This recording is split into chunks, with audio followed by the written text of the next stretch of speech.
JCM800 4104 212 combo.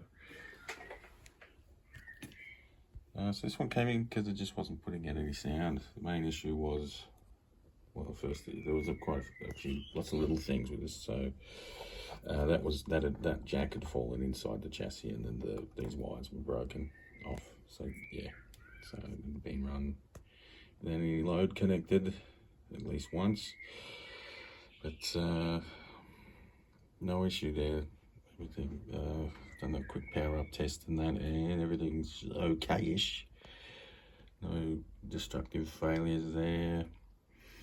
But I've gone over it and tested a lot of stuff. There's just lots of little things that are going to add up to a lot of labor. So we've got a broken presence cap there. The treble control is not doing anything. There's some broken unconnected, where's my finger there, broken solder connections on the back of the pots and stuff.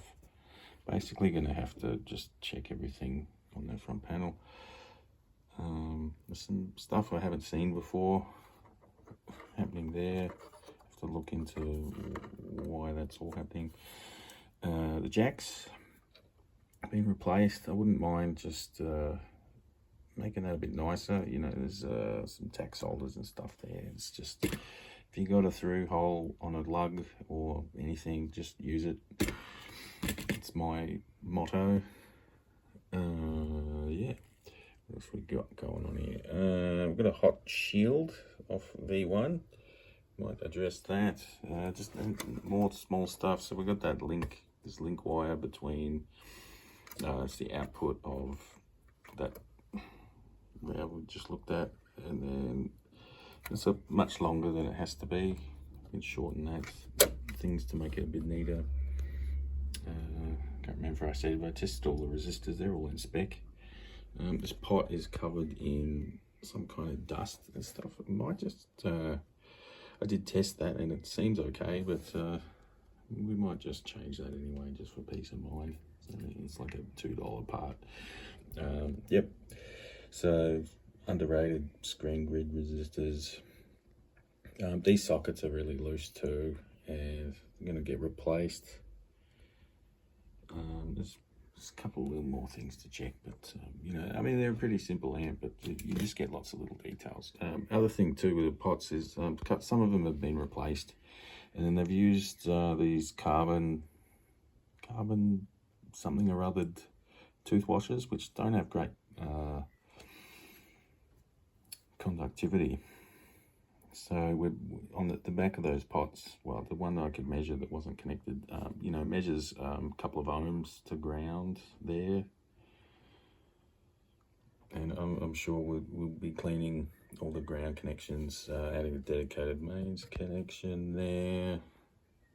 It's just, and then once all that's done, I'll recap it as well. It's starting to get a little bulge on that one in the middle. They're all original. There's one of these green ones there, and then two of the blue LCR ones there. Pretty interesting. And yeah, so that's just a little list of some of the faults that I want to address before I can actually test it and see if it's actually healthy or not. So, you know, simple, straightforward stuff, but it adds up to a lot of labor time. And yeah, but otherwise it works, but it doesn't sound great at the moment. So anyway, that's just some insight into how I approach my jobs when they come in.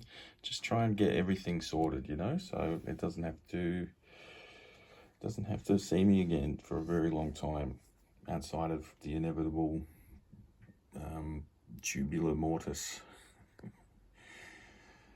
But yeah, anyway.